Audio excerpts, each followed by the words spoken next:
சங்கீதம் 145 அதிகாரம். தாவீது பாடின ஸ்தோத்திர சங்கீதம். ராஜாவாகிய என் தேவனே, உம்மை உயர்த்தி உம்முடைய நாமத்தை எப்பொழுதும் என்றென்றைக்கும் ஸ்தோத்தரிப்பேன். நாடோறும் உம்மை ஸ்தோத்தரித்து எப்பொழுதும் என்றென்றைக்கும் உம்முடைய நாமத்தை துதிப்பேன். கர்த்தர் பெரியவரும் மிகவும் புகழப்படத்தக்கவருமாயிருக்கிறார். அவருடைய மகத்துவம் ஆராய்ந்து முடியாது.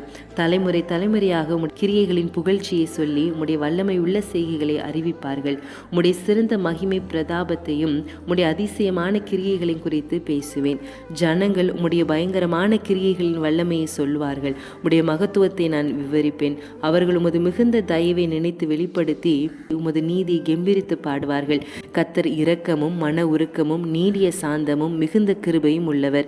கர்த்தர் எல்லார் மேலும் தயவு உள்ளவர். அவர் இரக்கங்கள் அவருடைய எல்லா கிரியைகளின் மேலும் உள்ளது.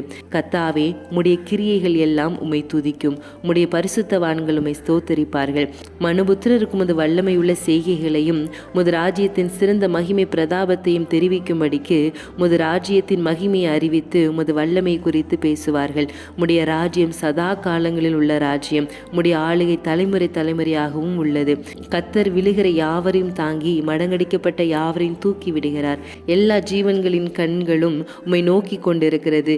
ஏற்ற வேளையிலே நீர் அவைகளுக்கு ஆகாரம் கொடுக்கிறீர். நீர் உமது கையை திறந்து சகல பிராணிகளின் வாஞ்சையையும் திருப்தியாக்குகிறீர். கர்த்தர் தமது வழிகளில் எல்லாம் நீதி உள்ளவரும் தமது கிரியைகளில் எல்லாம் கிருபை உள்ளவருமாயிருக்கிறார். தம்மை நோக்கி கூப்பிடுகிற யாவருக்கும் உண்மையாய் தம்மை நோக்கி கூப்பிடுகிற யாவருக்கும் கர்த்தர் சமீபமாயிருக்கிறார். அவர் தமக்கு பயந்தவர்களுடைய விருப்பத்தின்படி செய்து அவர்கள் கூப்பிடுதலை கேட்டு அவர்களை இரட்சிக்கிறார். கர்த்தர் தம்மில் அன்பு கூறுகிற யாவரையும் காப்பாற்றி துன்மார்க்கர் யாவரையும் அழிப்பார். என் வாய் கர்த்தரின் துதியை சொல்வதாக. மாம்ச தேகமுள்ள யாவும் கர்த்தருடைய பரிசுத்த நாமத்தை எப்பொழுதும் என்றென்றைக்கும் ஸ்தோத்தரிக்க கடவது.